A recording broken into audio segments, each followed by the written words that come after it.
One of the biggest decisions you have to make for each unit in Fire Emblem Engage is what skills you want to fill their 2 skill slots with, and there are a lot of considerations to be made because there are a whole lot of skills.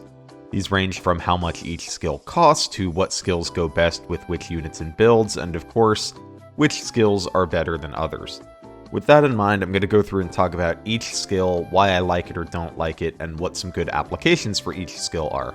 Also, I'll be ranking the skills by how much I think they make the game easier for someone doing a casual playthrough and taking things at a leisurely but not glacial pace. Things that I value are offensive skills that help us one-round enemies, things that help us position and move more aggressively, and things that add consistency without slowing us down too much.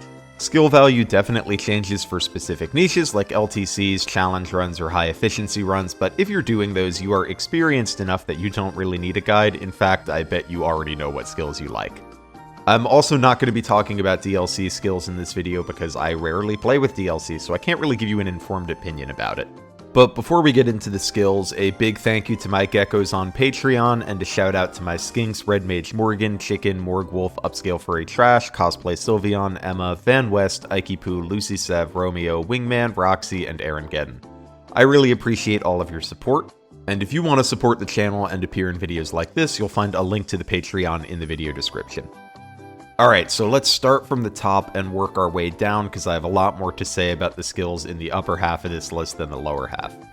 Also, you should note that the skills are not ordered within the categories here, so if a skill is in a higher category than another skill, I like that skill better, but skills in the same category aren't in any particular order.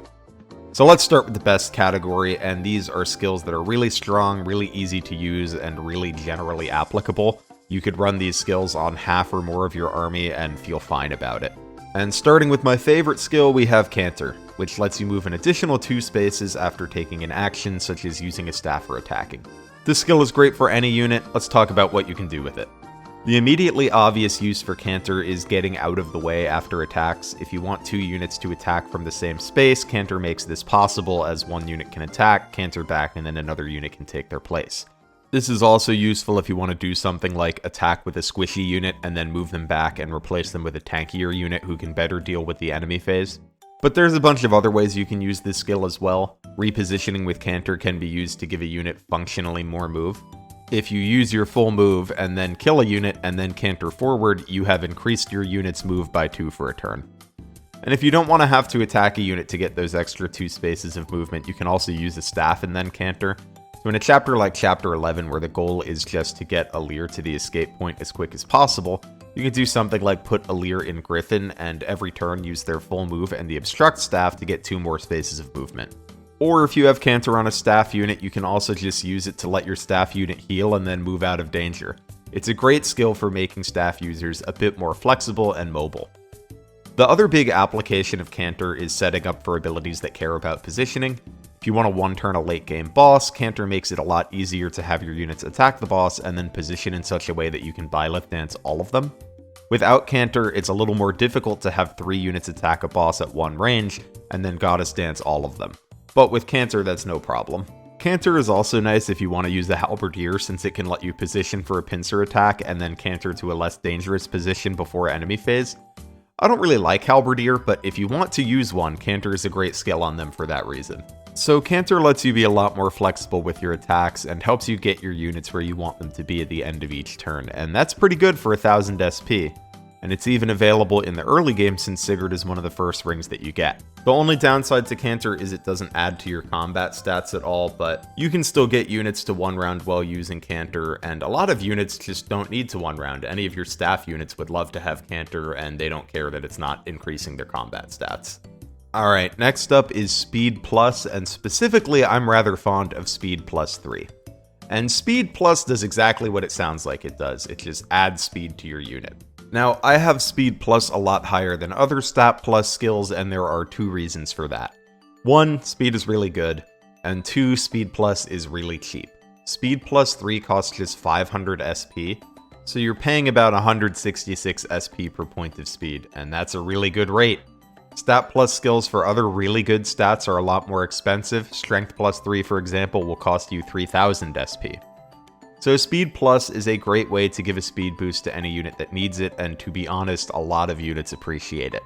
Slow units want all the speed they can get, and even fast units usually need a little help if they want to double the really fast enemies on each map. Speed Plus is a really cost-effective way to get those units that bit of help that they need. Speed Plus does become less cost-efficient the higher you go on it. Plus 4 is 1000 SP, so you're paying 250 SP per point of speed there, and Speed Plus 5 will cost you 2000 SP or 400 SP per point of speed. But perhaps more importantly, for a lot of units, Speed Plus 3 in combination with other stat boosting methods like rings, meals, rallies, etc. is enough. So sometimes you don't need more than plus 3. Units that really need more speed might want to go higher on Speed Plus or invest in a different skill like Speedtaker or a different way to one-round enemies. And really fast units might even be able to get away without Speed Plus if you don't need them to double the fastest enemies on the map. But most units really appreciate an extra 3 speed for 500 SP, particularly in the mid-game where the average doubling threshold can be in the 18 to 20 range. 3 speed would get you 15% of the way to doubling in that case. Alright, so after those 2 skills, we're going to move down to the Jammin' category. These skills are very powerful, but a little bit more build or character specific than the 2 in the best. First off, we have Momentum, a skill that I think is a little bit underrated. It's 1000 SP, and it makes it so that a unit does 1 extra damage on their first attack for each space they moved before attacking, up to a cap of plus 10 extra damage. For most units, this means doing up to 5 or 6 extra damage per turn. The damage is conditional on you moving, but that's a very easy condition to meet, and even if you aren't moving the maximum amount every turn, you can almost always move a few spaces to get a few points of extra damage. This might not sound like much, but 5 points of damage for 1000 skill points is actually a really good rate. To compare it to some other damage dealing skills, weapon power skills gives you 2 extra damage per hit for 1000 SP, but you're locked to 1 weapon type and you lose some avoid. Bravery gives you 3 extra damage per hit for 2000 SP, and Strength Plus gives you 2 extra damage per hit for 1000 SP. So for 1000 SP, Momentum is giving you the most extra damage, and you don't have to double to get its full potential like you do with these other skills. Naturally, Momentum is at its best on higher move units. Flyers in particular do well with Momentum because there's basically always a way for a flyer to move before attacking. They aren't impeded by terrain, they can go over mountains or water. It's just easiest to get that plus 6 damage as often as possible on a flyer. The biggest limitation to Momentum isn't really that you have to move, it's that it doesn't do anything on enemy phase. So Momentum isn't ideal for a primary combat unit that wants to juggernaut a bunch of enemies on enemy phase, but it is a nice pickup for a unit that needs to do occasional player phase combat, particularly units that don't always double. 1000 SP to help that unit one round or do much better chip is pretty good. So an example of a unit Momentum is great on is a Sage that you're mostly using for Thoron poke. They're not that likely to one round, but you appreciate the extra damage that you can get out of Momentum, and it's not that expensive. Momentum also has good synergy with Astra Storm, so you can use it to add a bit of damage to your cross-map snipes. This is great because every bit of damage counts if you want to take a bar off a boss with a single Astra Storm or one-shot a scary enemy. Momentum's also nice when paired with Canter, as this allows you to position more aggressively to get the biggest momentum damage boost, while still being able to reposition to safety afterwards. After Momentum, we have 2 skills that I want to talk about together because they are very frequently paired, and that's Vantage and Wrath. Vantage makes it so that if an enemy attacks you and you are at low health, you attack first. Wrath increases your critical hit rate based on how much HP you're missing up to a maximum of 30 crit. You probably see where this is going. A popular choice is to combine these skills and stack a bunch of crit on a unit so that when they're low health and an enemy attacks them, instead of dying, they attack first and crit and kill the enemy. This allows you to potentially fight a bunch of enemies on enemy phase even if they would normally kill you. Vantage Wrathing is most commonly done with Pinette because she has high strength and a personal that increases her crit, but the build works well with other high strength units as well, like Amber and Saphir. Vantage is pretty cheap at its lowest level, costing 500 SP, while Wrath is pretty pricey at 3000, but the output is worth it. The build is particularly strong if you pair it with a Leaf that's under bond level 10. This allows you to switch between a killer bow and a killer axe when an enemy attacks you, depending on what range they're attacking from, using Leaf's adaptable skill. You don't want to be above bond 9 though, or you'll unlock the Master Lance, and sometimes Leaf will adaptable over to that, and your Vantage Wrather will probably die if that happens. Other limitations to this build include 3 ranged attackers and fracture staves. But as long as you're paying attention to what enemies are in range of you, there are a lot of situations where a Vantage Wrather can take out an entire portion of a map in a single enemy phase. So even though it's a little expensive to get both of the skills, I think they are worth the cost of admission. Just make sure you look at the map you're using it on and find the areas where the Vantage Wrather is going to be great. It's also worth noting that Vantage can work well with smash weapons like the Silver Great Axe for really high strength units. High strength plus the Silver Great Axe's might of 32 is enough to hit a lot of one-rounding thresholds, and then you don't have to worry about Wrath or critting at all. Critting does let you kill more enemies though, and getting to 100 crit is very much on the table, so both of these methods are reliable. It's just a matter of which enemies you want to one-shot, how willing you are to get Wrath on a unit, and how willing you are to put an engrave that's going to increase the crit of your unit on. Either way though, these skills are ideal for a strong unit because if you're activating Vantage, you really want to be one-shotting, otherwise your unit is in danger of dying since they have to be at low health to activate Vantage. Next up is Reposition, which is a really powerful skill that I wouldn't recommend to every type of player necessarily. Reposition lets a unit take any allied unit next to them and move them to their other side, basically letting you move an ally 2 tiles. This is a very powerful skill and gets even more powerful the more you plan around it. Much like Canter, you can use this to increase a unit's move them out of danger after attacking, or to get them into position for abilities like Violet's Dance or Micaiah's Warp, which require units to be in a certain formation. What's nice about Reposition compared to Canter is that you can use it before the affected unit takes their turn. With Canter, we can functionally increase our movement by 2, but only after taking an action, so it doesn't let us do something like attack an enemy that's 8 spaces away with our 6-move unit. But with Reposition, we could reposition our 6-move unit, and then they can reach that enemy and attack them. Additionally, the skills can work very well in tandem. If we reposition a unit and then they go and attack someone and then Canter 2 additional spaces, well then we've added 4 whole move to their turn. The downside of Reposition compared to Canter is that you need 2 units to make use of it. So if you reposition a unit, and then that unit that you repositioned moves ahead or gets warped, then the unit that did the repositioning will likely be too far behind to reposition that same unit again next turn. So Canter's a little easier to make use of every turn. Reposition is a skill that gets better and better the more you plan out your turns. If you're just sort of smashing your units into the red units, Reposition isn't going to help you do that. But the more you think about where you want your units to be and how you can position advantageously, the better Reposition becomes. And it only costs 200 SP, so it's a really low investment. If you ever want Reposition for just one map, you probably have a unit with 200 SP to spare to try this on. After Reposition, we move on to the pretty good category, and these are strong skills, but I don't think they're quite as powerful as the skills above them, or they're just a little less versatile than the ones I talked about already. To start with, we have the weapon power skills, and there's one of these for swords, lances, and axes. They all have multiple levels from weapon power 1 all the way up to weapon power 5. And what these skills do is add damage when you use the appropriate weapon. For sword power 3, for example, you get 6 additional damage as long as you use a sword. Additionally, all the weapon power skills make you lose 10 avoid as a trade-off for the extra damage. The avoid penalty is mildly annoying, but it's really not a big deal. The damage is well worth the trade-off. Similarly, being locked to one weapon to get the damage boost is often not a big deal. There are a lot of units that only want to use one weapon type anyway, and these skills are great for those units. Weapon powers 2 and 3 are my favorite level of the skill to choose from. That's where you're getting 4 or 6 additional damage for 2,000 or 3,000 SP respectively. So it is an expensive skill, but 2 to 3 damage is a lot, especially when you're doubling. And you do want to be doubling when you use this skill because the damage bonus applies to each hit. For this reason, the weapon power skills synergize well with brave weapons as well, because if you hit 4 times, you get the extra damage on all 4 hits. The reason this is in pretty good instead of higher is that it's expensive. You need to double to get the most value out of it, and it does lock you to one weapon.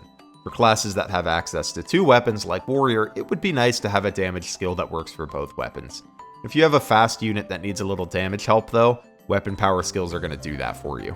Lance and sword power are also available before the rings go away in Chapter 11, so if you get good luck on your well uses in the early game, you might be able to pick up sword or lance power on a unit or 2. Next up is Gentility and Bravery, which are a couple of my favorite skills to use, and they're a little weird, because these are basically 2 skills that take up 1 skill slot. You inherit Gentility, but then it changes to Bravery when your Erica user switches to Ephraim mode on their ring, and when they engage, you get Bravery and Gentility. So what do these skills do? Gentility makes you take 3 less damage from enemies, and Bravery makes you deal 3 more damage to enemies for the price of 2000 SP. The upgraded versions do the same thing, except it's 5 damage instead of 3, and it costs 3000 SP. So by switching your Erica user between night and day, you can pick which one of these skills you want to be active. Most of the time, I like to be in Bravery mode for the damage, but it's really nice that if you ever need your Gentility users to be tanky, you can just switch your Erica user's mode, and now your Gentility users are tankier. Or you can engage your Erica user and be stronger and tankier. Like Weapon Power, this is a skill where it's best when you double because the damage bonus applies to each hit. I really like this skill because it's more flexible than the Weapon Power skills while not doing that much less damage. Bravery and Gentility give you 1 less damage than Weapon Power skills of the same price, but they don't lock you to one weapon, you don't take an avoid penalty, and you can switch it at any time to a skill that makes you tankier when you want to. To me, those advantages are worth doing 1 less damage than you would with Weapon Power. Weapon Power 4 and 5 do provide more damage than Bravery can, but they're a lot more expensive, and you often don't need to go that high to one-round enemies. So Gentility and Bravery are a great set of skills for any unit that wants more damage in bulk for a single skill slot, which as it turns out is a lot of units, if you can spare the 2,000 or 3,000 SP. Moving into a non-damaging skill, we have Staff Mastery.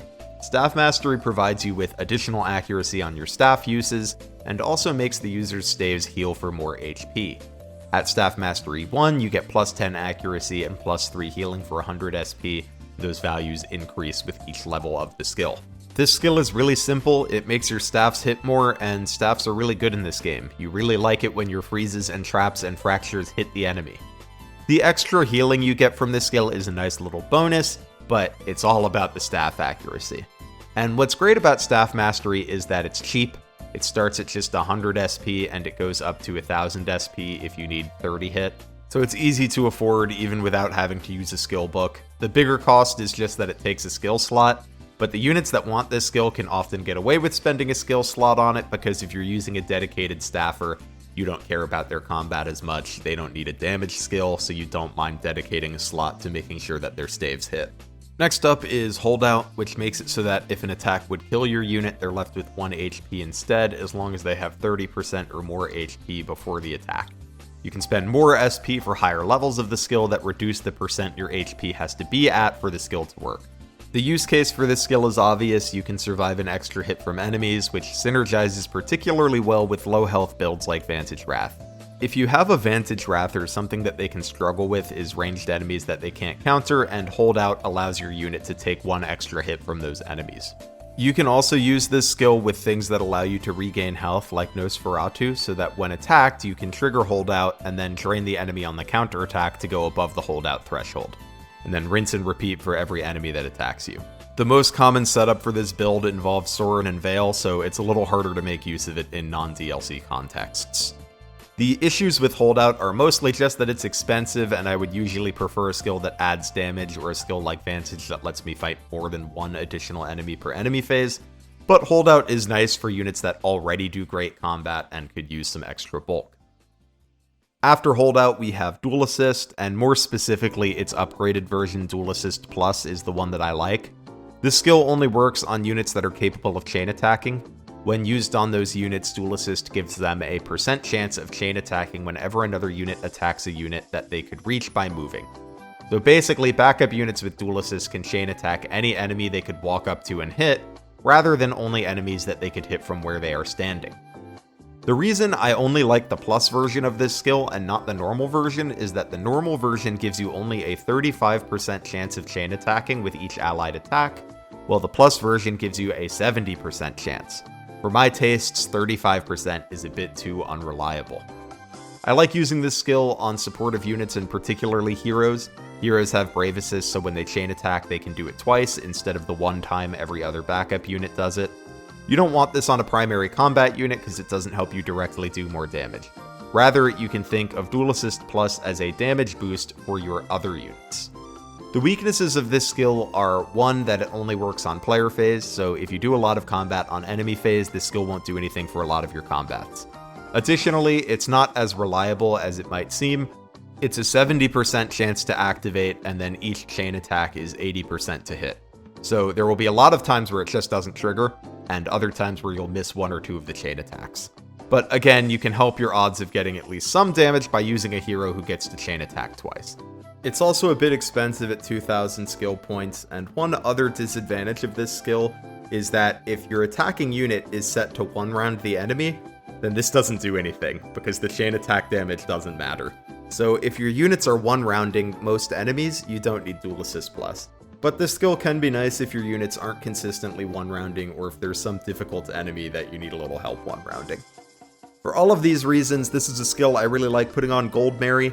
She comes in hero 2 levels away from having 2000 SP and Brave Assist, so it's not a big lift to get her the skill and have her contribute a little extra damage to all of your player phase attacks. Next up, we have Speedtaker, which is a skill that I have mentioned being down on before, but it's still pretty good. Speedtaker gives you 2 extra speed for the entire rest of the map for each enemy that you kill on player phase, up to a maximum of 10 points of speed, all for the price of 2000 SP, which is pricey, but 10 speed is a lot of speed. The use case for this one is pretty obvious. It's the most speed you can get out of a single skill slot, and speed is good. The limitations for Speedtaker are mostly related to how it has to ramp up. At the start of a map, you're getting 0 speed out of your skill slot and your SP, and to make the skill good, you need to kill units on player phase. That's not a huge deal, but if you put Speedtaker on a unit because they need help to double, you may have to set up the first couple kills for them because they may not be able to double at first. Additionally, it takes a couple kills before Speedtaker is better than Speed plus 3, which only costs 500 SP. You probably aren't really excited about Speedtaker until at least the 3rd kill, where you're getting Speed plus 6, and that likely doesn't come until turn 2 to 4, depending on the map. Additionally, if you have a bunch of units with Speedtaker, it's harder to support all of them, because all of them need 3+ player phase kills to really be getting value out of the skill. So Speedtaker is good for a couple of your units that really need a lot of speed, but it's not a skill you want to slap on everyone. It's also no good if you choose to beat a map quickly, or by warping it, because you'll be getting very little out of the skill on any map that you end in the first few turns, because you won't have time to ramp it up. So consider how you like to play. If you know you're going to be blitzing through maps, Speedtaker is less good, but if you like to play a little slower or do more combat on player phase, then it's really good. 10 speed is a lot of speed. After Speedtaker, we have Divine Pulse, which is all about accuracy. Divine Pulse makes it so anytime you would miss with a weapon or staff, you have a 30+ luck % chance of hitting instead of missing, all for the cost of 250 SP. You can bump that up to 50+ luck % with Divine Pulse Plus for 500 SP instead. I don't like this skill much on combat units because I prefer damage, durability, or mobility skills on them when hit can be fixed through engraves.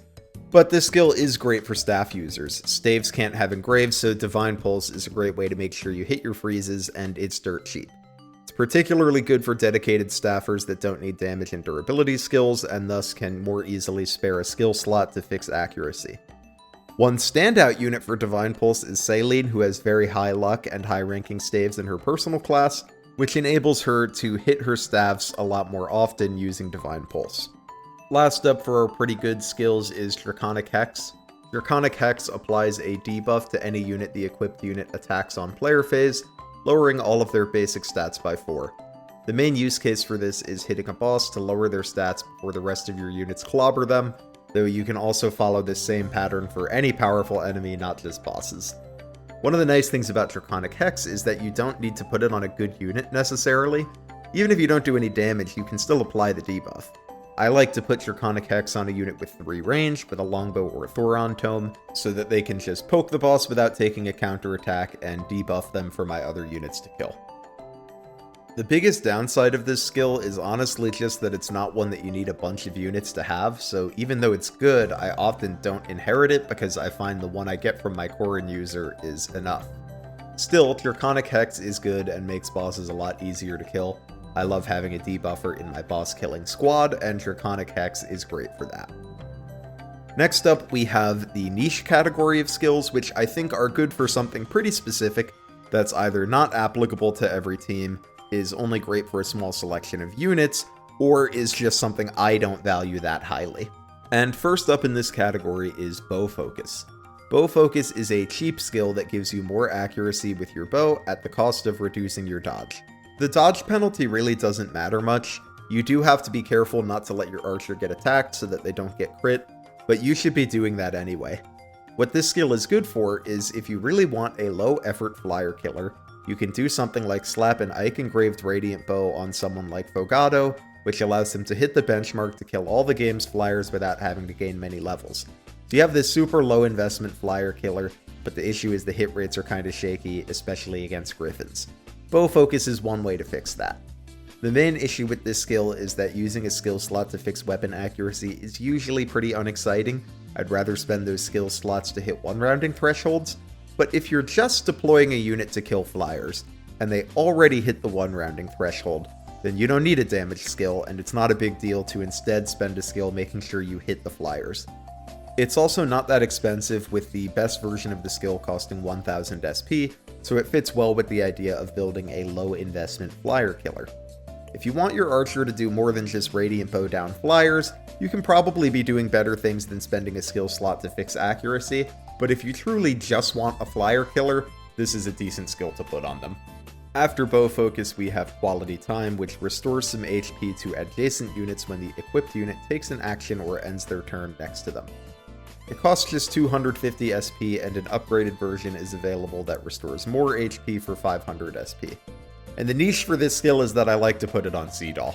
Seadoll is a dancer, so you never want him to fight. He wants to pick up Canter for sure, but that second skill slot is very open for him. You don't need a damage, bulk, or accuracy skill on him, so I like Quality Time. It's a cheap addition that lets Seadoll heal units that he helps out a little bit. And if you have a dedicated Byleth user that doesn't do much combat, Quality Time could be a decent skill for them too. This skill is not going to blow your mind, but it's just a nice extra thing for Seadoll to get to do. And lastly, for this category, we have Pair Up, which makes it so that enemy chain attacks don't hurt the equipped unit, and what you want to do with Pair Up is slap it onto dedicated tanks. If you're doing something like using a covert unit on dodge terrain to reduce enemy hit rates on a unit, one of the things that can still kill them is chain attacks. Similarly, if you have a super bulky unit that takes close to 0 damage from enemies, they can still be killed by chain attacks. Pair Up prevents that and ensures that our tanky unit can do their job and actually tank a bunch of enemies. The reason this is a niche is because spending 2000 SP on this is only useful on tanks that really need this to do their job, and I don't think every run needs a dedicated tank. Even when other units do want a durability skill, they would probably rather choose one that increases their durability against regular attacks than chain attacks. But if you already have really high defense and resistance to the point where you're not taking much from regular attacks, or if you're dodge tanking, then Pair Up is great to make sure those pesky chain attacks don't kill you.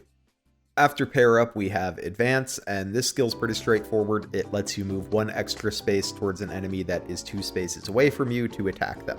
It's gotta be exactly 2 spaces.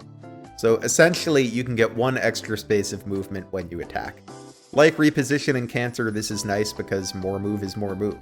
But I put this lower than those two for a few reasons. First, it only gets you 1 space of movement per turn, which is less than the 2 you get out of Canter and Reposition. Additionally, it is a bit more conditional than those skills. To get an extra space of movement out of Advance, you have to attack, so it's no good for non-combat units. There also has to be an enemy at the edge of your attack range. This isn't actually that hard of a condition to meet, but it is a condition unlike something like Canter that just works all the time. Because of these conditions, this skill is a lot like Reposition, where the more you plan, the more useful it is. It doesn't make your combat better, it just allows you to position your units more flexibly. But I prefer Canter and Reposition for this job to Advance. At 500 SP though, it's pretty cheap, and you can pick it up in the early game, so that's pretty good. Last up for this category is Resolve, which gives you 5 additional defense and resistance if you have 75% or less HP after a combat, as long as you stay below 75% HP for the price of 1000 SP. You can upgrade that to 7 defense and res for 2000 SP instead. That's a lot of bulk, but as you may have gathered, I don't particularly love the dedicated tank role in Engage, and when I do want to have a dedicated tank, I prefer not to do it with skills, because you have other ways of fixing bulk such as Chain Guard and Bondage Shield that can completely invalidate bulk issues without burning a skill slot. And even when I do like to use a tank, I rarely need more than one, so I'm usually happy to just get this by using Ike instead of inheriting it. Still, if you just want a really bulky unit, Resolve does give you a lot of bulk, so if you're into tanking, you want multiple tanks, then you can inherit this onto your tanks. It will make them a lot more durable. Next up is early game, and this is for skills that I wouldn't want to inherit later in the game, but that you might want to inherit early in the game, either for early utility or because other skills aren't available yet. And the first in this category is Favorite Food. This is one of the funniest skills in the game. It makes it so that when you eat a leftover meal from the Somniel, your engage meter refills for the low price of 200 SP. So you just use this to get more uses out of certain engage rings. And if you have 200 SP left over before the rings go away in Chapter 11, you could do worse than throwing Favorite Food onto a unit. Being able to instantly refill the engage meter is nice, particularly on emblems with strong engage attacks like Byleth. There are a few problems with this skill though that make me say that you wouldn't really want this outside the circumstance of having some leftover SP before you lose the rings. First, you have to have a leftover meal, and it's random whether you have one of those at any given chapter. And second, you can't make use of this skill when you're at full HP because you have to eat the meal, and the meal is a healing item, so if you're not missing any HP, you can't do that. So if you were to slap Favorite Food on a Byleth user, and then they engage, spend the next 3 turns rallying and dancing, you can't immediately reset the engage meter because the unit isn't hurt. You would have to get them injured first. It's just a surprising amount of headache when there are more consistent ways to fill your engage meter, like the blue engage meter tiles that exist on every map. But again, it's just 200 SP, so if you're just trying to find a skill to slap on a unit before the rings go away, this one's not too bad. Next up is Hit Plus 10, which is here almost exclusively because of Vander. One of the biggest complaints you hear about him is that his accuracy is shaky. Just slap Hit Plus 10 on him and suddenly it's pretty good. He comes with enough SP for it, and you're probably going to stop using him eventually anyway, so it's not going to be a waste of SP or a skill slot. There are higher levels of Hit Plus, but I never really inherit those.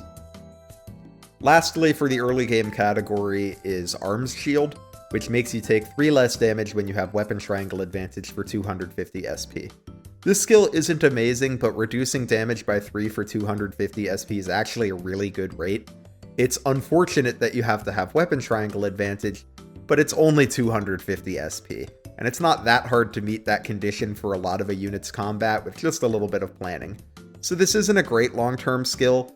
Obviously, it's strictly worse than something like Gentility, but if you're at Chapter 10 and you have 250 SP lying around, this isn't a bad skill to consider. Alright, our next category is Useful but other skills do it better, and this is for skills that aren't bad in a vacuum but have alternatives that I almost always prefer. You can still use these skills, they do useful things, and some of them even have some niches, but I just prefer other skills over these ones in the vast majority of situations. First in this category is Build Plus, which costs the same amount of SP as Speed Plus for the same increase to their respective stat. This means that Speed Plus is always as good or better than Build Plus, because what Build does is prevent you from losing speed to weapon weight. So if you're weighed down by 3 or more by a weapon, Build Plus 3 increases your speed by 3. And that's the best Build Plus 3 can do. If you aren't weighed down by your weapon, it doesn't do anything. So the best Build Plus 3 can be is the exact same as Speed Plus 3 for the same price. But it can be worse. Still, this is a skill that you could pick up sometimes because it arrives early in the game, so it's something that you could pick up before Chapter 10. If you slap it on a unit that is pretty much always going to be weighed down by their best weapons, like Wyvern Lapis, who will always be losing 3+ speed to a Killer Axe, then Build Plus 3 is basically just Speed Plus 3 that you get a little earlier. So you could slap Build Plus on some early game units that never outgrow their build problems, and it would be basically the same as Speed Plus. But once you have access to inheriting Speed Plus, there's really not much reason to take Build Plus anymore. The other skill in this category is Lunar Brace, which is a popular skill that I really don't like that much. What Lunar Brace does is make the unit using it deal extra damage to the enemy equal to 20% of the enemy's defense when the player unit initiates an attack with a physical weapon for the price of 3000 SP. We can upgrade that to 30% of the enemy's defense for 5000 SP instead. And the main reason I prefer other damage dealing skills to this one is that this one only works on player phase. Other skills like Weapon Power, Wrath, and Bravery work on both player and enemy phase, and units can get to one-rounding most important enemies with those skills. So to me, that's better. Additionally, 20% is less than you might think. Let's look at Chapter 21. The Wyverns here have 30 defense, which is around average for an endgame engage enemy. Against these Wyverns, Lunar Brace is giving you an extra 6 points of damage per hit. For comparison, for the same price, Gentility Plus is giving you 5 per hit, and Weapon Power 3 is giving you 6 per hit. But those skills also work on enemy phase. So you're only getting a ton of extra value out of Lunar Brace against really tanky enemies, usually armors or Great Knights. Against those enemies, Lunar Brace is pretty good, particularly if you're using something like a Brave weapon that can quad. But against those enemies, I would argue it's easier to just use a Tome. You could also upgrade to Lunar Brace Plus to get extra damage, but 5000 SP is pretty steep. One thing I will defend Lunar Brace on, though, is that sometimes people point out that it's weaker than other damage skills against less tanky enemies, but often, because those enemies are less bulky, you can kill them anyway. For example, if you're attacking a Sage with 19 defense with your Lunar Brace user, sure, you're getting less damage than you would with Gentility Plus, but it's a Sage with 19 defense. You're probably killing them either way. The only time this really hurts you is against low defense, high health enemies, which do exist, but it's not like it's the bulk of the enemies you're fighting. At the end of the day, for a damage skill that only works on player phase, I would really like Lunar Brace to be blowing the other damage skills out of the water, but it just doesn't, except against enemies that we could have easily dispatched with a Tome instead of spending 3k SP to kill maximum 1 enemy per player phase. If killing 1 enemy per player phase is what you want, Lunar Brace will do that for you, but I would consider whether you might be able to achieve close to the same thing or the same thing with other damage skills that also work on enemy phase. Okay, so after Lunar Brace, we're going down to the meh category. And these are skills that I very rarely inherit, either because their use cases are really niche, or because they're really expensive for what they do, or because I just don't think they're worth a skill slot. I'm gonna rapid fire through a lot of these because I don't have a lot to say about some of them. These skills aren't useless, and maybe you might want to inherit them sometimes, but I think all of the ones I've talked about above are more generally useful. First up, we have Avoid Plus, and it's pretty expensive past the first tier. It gives you 10 Avoid for 500 SP, which isn't crazy, but getting 20 Avoid will cost you 2500 SP, and that's pretty steep. I'm also not huge on dodge tanking in this game, especially since dodge tanks are also going to want pair up, and I really want to be spending at least one of my skill slots on making sure my dodge tank can actually do some damage, so I rarely have a free slot for Avoid Plus even when I do use dodge tanks. Next is Unyielding, which restores your HP a bit if you're below 20% health at the beginning of player phase. I don't like this skill at all. 20% is often not enough to let you even survive one more hit depending on the unit, and this also triggers at the start of player phase. So you have to have already survived the enemy phase for this to trigger. At that point, just use a heal staff instead of spending a skill slot on this.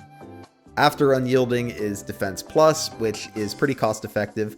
3 defense for 500 SP is a pretty good rate, but after that it starts to get pretty pricey.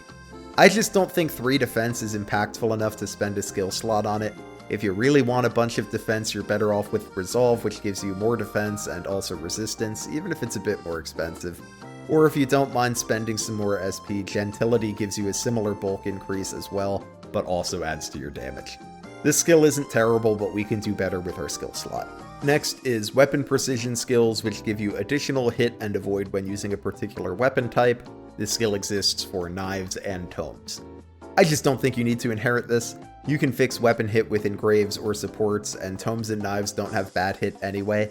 If you're really looking for some additional avoid, just take Avoid plus 10, it's cheaper.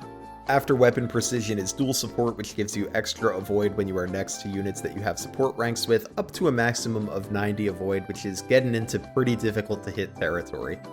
This skill is great on your Lucina user because they're frequently standing next to 4 units that are protected by Bondage Shield, and then Dual Support protects the Lucina user because their avoid will be insanely high.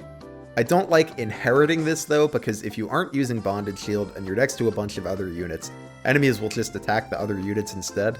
You could do something like inherit Dual Support on a bunch of units and have them move in a block, but at that point we're just spending 2000 SP and a skill slot, maybe 2 skill slots if we also want pair up, on a bunch of units just to replicate the function of a Bondage Shield block when we could just be using Bondage Shield instead. And if we use Bondage Shield, then we get to spend that 2000 SP on making the members of the block one round, instead of having to worry about their durability. This skill is great on your Lucina user though. Next up is Mentorship, which gives the equipped unit and adjacent allies 1.2 times EXP gain. This sounds really good, but with the way the EXP formula works, which is that when you're a higher level, you gain less experience, there are diminishing returns once you've leveled up once. Also, 1.2 times EXP just isn't as much as you may think. It will eventually get you an extra level, but that might take 15 to 20 combats. If you are gaining something like 20 EXP per kill, Mentorship doesn't get you an extra level until you've killed 25 enemies. You aren't going to get a ton of extra levels out of Mentorship, so the main use case is if we want to quickly get a unit to a class skill, which unlocks at level 5. If we have 250 SP lying around and we want to rush a unit to unlocking Chaos style or something, Mentorship could help with that, but I just don't think that's worth your 250 SP. Next up is Alacrity, which makes it so that when you outspeed your enemy by 9, or 7 if you use Alacrity Plus, then when you initiate your attack, you do your follow-up attack before they counter. I'm not big on this skill for a few reasons. One, it requires high speed, but it doesn't give you any. Outspeeding enemies by 9 isn't a big deal if you're using the Lin Ring, which provides Alacrity as a sync skill, but if you inherit it, you're probably going to need to increase your speed to make regular use of this. Second, I don't think what this does is super important. It only works on player phase, and functionally what it lets you do is avoid damage once per player phase, twice if you dance. I just don't think that's super good. It saves you a staff use since you don't have to heal the unit, but to me that's not worth the skill slot and the 1000 SP. One fun niche with Alacrity though is that it does let you attack enemies with effective weapons because you can just kill them before they one-shot you. But I don't think that niche makes this skill worthwhile. Next up is Strength Plus, which does exactly what it says, but it's pretty expensive if you want a decent amount of strength. Strength Plus 3 will cost you 3000 SP, and for that same price we could get Gentility Plus, which adds 5 damage per hit and makes us more durable, or Sword Power 3, which gives you 6 additional damage per hit. Obviously more strength is good, but if we're just trying to add damage, we can get more damage for the same price or cheaper instead of using Strength Plus. Magic Plus is in the same boat as Strength Plus, too expensive for what it does. Additionally, Magic 1-rounding thresholds are lower than Physical 1-rounding thresholds, so you're even less likely to need Magic Plus compared to Strength Plus. After those is the Weapon Agility skills, and these exist for swords, lances, and bows. The skills increase your avoid and decrease your crit rate when using the appropriate weapon. Honestly, I don't understand this skill. Weapon Agility 1 adds 10 avoid and reduces your crit by 10 for the cost of 500 SP, which is also what avoid plus 10 costs. Agility skills don't become cheaper than the avoid plus skill that gives you the same amount of avoid until Weapon Agility 3 or higher, at which point we're spending 2000 plus SP for avoid when using a specific weapon type. Again, if you want avoid from a skill, I would rather just use avoid plus than this. Speaking of avoid, next up is Perceptive, which makes it so that you have increased avoid when you initiate combat. So basically, you're more likely to dodge enemy counterattacks on player phase. I just think this is too niche to spend a skill slot on. It only works on player phase and it's not a guaranteed dodge. If I wanted to use an avoid skill, I would rather it be one that works on both phases, even if it provides a little less avoid. This brings us to Holy Stance, and Holy Stance is just not it. It makes it so that when a corrupted enemy attacks your unit, they take damage in return ranging from 10 to 50% of the damage your unit took, depending on the level of the skill. There's a lot I don't like about this skill. First, it only works on corrupted who are not always what you're fighting. Additionally, the return damage is based on a percentage of how much damage you took, so to deal a lot of damage with this, you have to take a lot of damage. If you slap this on a tanky unit that doesn't take that much damage, you won't do much in return. So if you want to deal a lot of damage, you have to put it on a less defensive unit that probably doesn't love being hit so much. I just don't think there's any unit that really wants this skill. Next up is Headlong Rush, which is really straightforward. It makes you immune to freeze. I thought about putting this in niche, but it's really niche. You might inherit this on specific maps where there's an annoying freeze staff. It's just 200 SP, so it's not a big expense to do that, but it's not that often that you need it.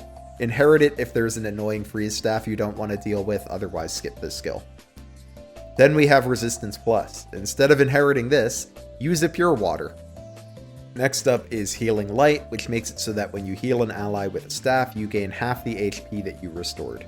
This gets a big meh from me. your dedicated staffers shouldn't be getting hit much anyway, and your combat units that also happen to be able to staff, like Ivy, would rather do combat or use a utility staff than heal someone, and they'd rather spend their skills on improving their combat. So I don't like healing light. Next up is Silence Ward, which makes the equipped unit immune to silence. Like Headlong Rush, you can use this if there's a silence staff that annoys you.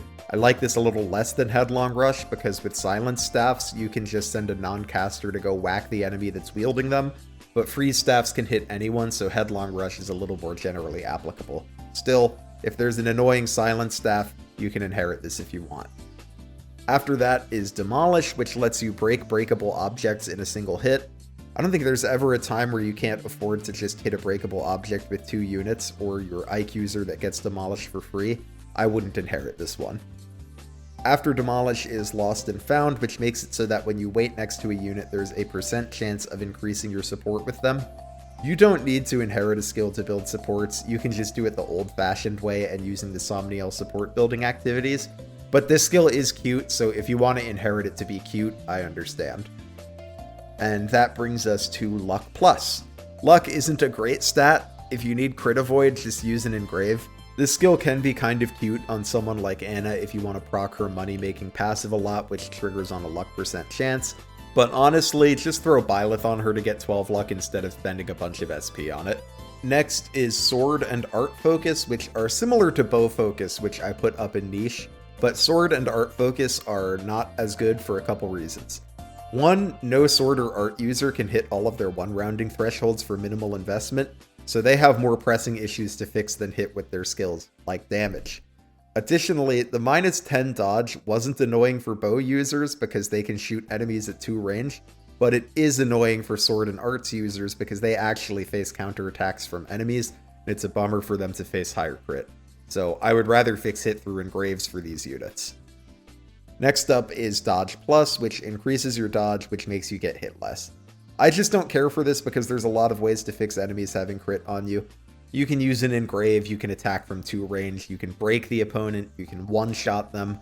Lots of options that I would want to go for before I would take a skill to fix a unit getting crit. Frankly, I would even rather just spend a turn wheel or 2 per map to deal with a unit getting occasionally crit than inherit a skill to prevent. Next we have Resonance, which makes Tome users lose 1 HP at the start of combat in exchange for dealing 2 more damage for 2000 SP. Instead of inheriting Resonance, we could get Gentility for the exact same price to deal 3 extra damage, or for half the price we could get Magic plus 2. And neither of these even require us to lose health, so Resonance doesn't compare too favorably to these options as an inherit, and I would not inherit this skill. Lastly, we have HP Plus, and I just don't like this because I prefer skills that reduce the damage that you take rather than increasing your HP. If you aren't very durable, spending 1000 SP on 10 HP maybe lets you take 1 extra hit, but stacking a bunch of damage reduction can allow you to take multiple extra hits. Something like Resolve or Gentility Plus is making you more durable than this as long as you're durable enough to take a couple hits, and if you're not durable enough to take a couple hits, you probably don't want to be tanking anyway. So I would pass on HP Plus simply because there are better options. So that's all of the skills in Engage and what I think of them. Hopefully if you're having trouble deciding what to inherit, that helps a bit. If you disagree with any of my thoughts, I'm sure some of you do, I'd love to hear about it in the comments. And if you liked the video and you want to see more content like it, consider hitting the like or subscribe button. Or if you want to chat about Fire Emblem more, check out the community Discord you'll find linked in the video description. Either way, thanks for hanging out and have yourself a lovely week.